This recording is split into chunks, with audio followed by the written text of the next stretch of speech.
Right now, a tale of two politicians, Rand Paul and the politics of compassion or not, and Al Sharpton and the politics of race. Why each is making news and why perhaps maybe they shouldn't be. And then, Newtown 1 year later. Has anything really changed with America's gun laws since the elementary school massacre? And if not, will, if ever, they do? And then, are you ready for some snowball? Well, there's an NFL game being played in that snow globe, but the question is, will it be the NFL that's shaken up come Super Bowl Sunday and what could be the white, very white New Jersey? Good evening and welcome to RFL. I'm Richard French. Thanks for joining us this Monday evening, December 9th. And we start with a tale of two politicians, both of whom wield pretty considerable power and both with considerable questions and a decent amount of baggage. First up, the junior senator from Kentucky, giving out lumps of coal this holiday season. I do support unemployment benefits for the 26 weeks that they're paid for. If you extend it beyond that, you do a disservice to these workers. So he's doing a favor to cut people off welfare, or unemployment, I should say. And it's not just Rand Paul, it's not just unemployment benefits. The new farm bill remains under debate.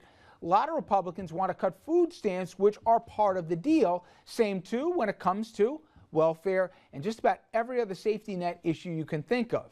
And that compassion, or lack thereof, is also at the heart of the debate when it comes to health care reform, which has now focused in on the ongoing fights over reform. So, political figure number two, he caught our eye again this past Saturday at a forum ostensibly to honor the legacy of Nelson Mandela. But that won't be the headline that came from the event. It was about stop and frisk incoming Mayor Bill de Blasio and incoming Police Commissioner Bill Bratton, who pledged equality at the National Action Network on Saturday. Now, even if they stopped well short of promising to end the very controversial program.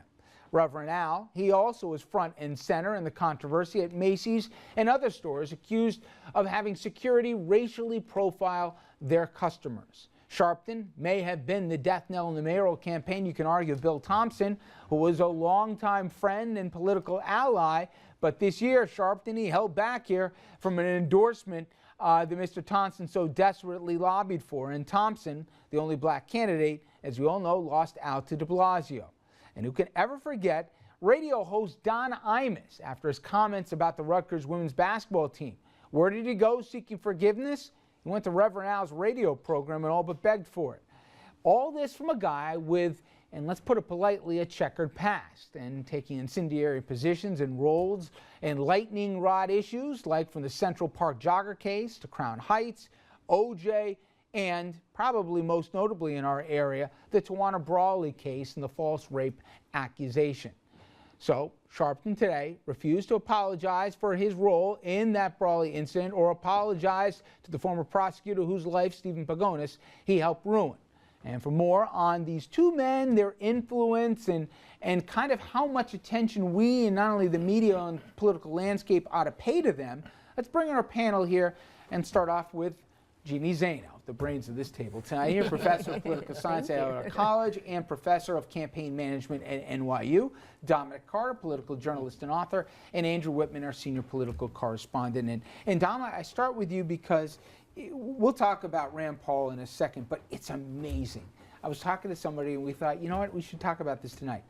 Al Sharpton, he's become the go-to guy. The point about de Blasio and Bratton, they basically are trying to get him to be on board here. And he is the blessing, at least in the eyes of a lot of the media, and certainly the mayor seems to think so, that the African-American population will buy in, that trust me, I got this. We can still have the policy but have more equity in it. We've talked about IMIS. We talked about, a lot of elected officials. You come to New York, it's like a mandatory stop now that you stop into Harlem and get the Reverend Al's blessing. This from a guy who we all know what he was. He's the biggest self-promoter going right now. It is amazing how in 20 years he's done a complete 180 from the jumpsuits and the medallions to the tailored suits and probably being a third of what he was. It is remarkable. When it comes to analysis of the Reverend Al Sharpton, this Reverend has a way of reinventing himself nonstop, no matter what his past may indicate or show, and from Brawley case to comments about stores on 125th Street and interlopers and so on. The fact of the matter is, no matter what his past is, Crown Heights, now he is the power broker with the President of the United States being a personal friend of his. I know they talk quite a bit. It's a fact. There's no getting around Sharpton now. It's funny though, if you could think of one guy saying some of the stuff that he would say, he'd be front and center, destroying that person for some of the same things that Reverend Al has said. My question to you is he just a master at manipulating the media, or does he really carry this amount of juice for the community? Obviously, everybody's trying to get him to speak for. A little bit of both. Sharpton stepped up to represent a community. He became a voice for the voiceless. So he filled that role, but he's also extremely good with the media. And thus, if you want to be mayor, if you think he doesn't have any power, if we think that Al Sharpton doesn't have any power, and full disclosure, it's funny you mentioned Bill Thompson. I had a full telephone discussion with him on Saturday. If you think that Sharpton doesn't have any power, go ask Bill Thompson, who's not the mayor now. Is it that he's done so much to position himself as that guy in power, or are there just such a lack of black civil rights voices at this point? The answer is both again. There is a lack. But Sharpton has stepped up. Let's look at what has happened. There used to be a guy, whether we like him or not, whether or not they're personal indiscretions or not, there used to be a guy called Jesse Jackson. Look what happened to him when he went up against Sharpton. We don't even hear about Jesse anymore.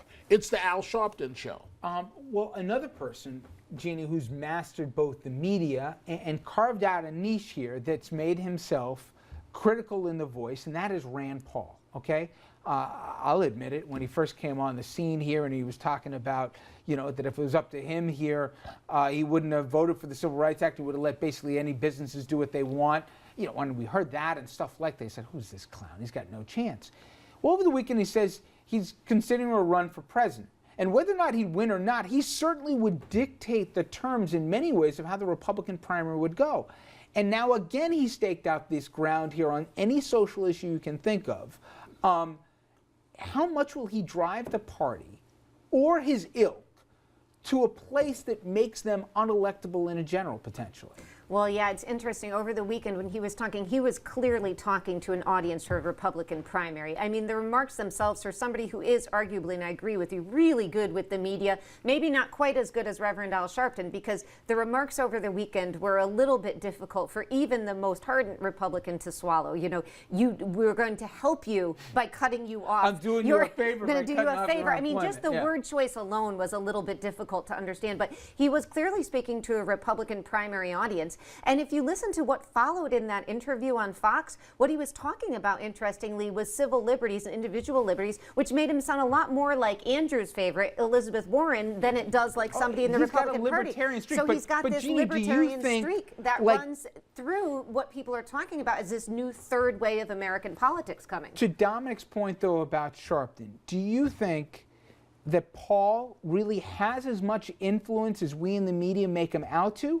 Or do you think that he's just a master manipulator who'll say, what's going to be the soundbite that everybody's going to be talking about Monday if I say it's Sunday? I don't think at this point that Rand Paul has nearly as much power, if you're measuring political power, as somebody like Reverend Al Sharpton. I think what Al Sharpton has done so beautifully is he represents a community. He can actually bring you votes, as Dom just mentioned. I mean, he can bring you votes. He can help you become mayor or keep you from becoming mayor. I mean, he's got real power. We forget he's on the radio, 3 hours a day, 5 days a week. And then the television show. He's every Saturday doing his thing on the weekends. So to me, in terms of raw political power, of course, in his defense, he's been out there a lot longer than Rand Paul. So there's a little difference. And there is jockeying, Andrew. You have the Ted Cruz's of the world.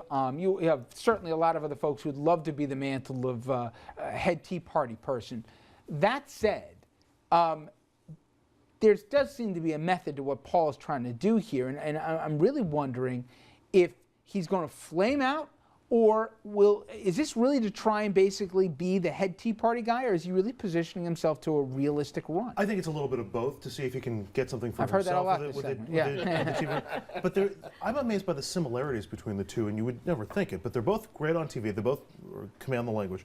They both tug on the edges of their political parties and pull in their directions. And they both sort of speak from a place of anger, and I think they tap into a certain measure of anger, whether it's no justice, no peace for Al Sharpton, or Rand Paul with the angry, disaffected white voter. And I think they both are able to tap into that sense, and they really are similar forces, though again, you know, Sharpton's been doing this a lot longer. It is amazing, though, just for Sharpton, for those of us, and I covered the Tawana Brawley trial, so I remember what was happening, that same guy in the jumpsuit and medallions is now the first place the mayor's got to go to if he's going to sell an idea of some reform of stop and frisk.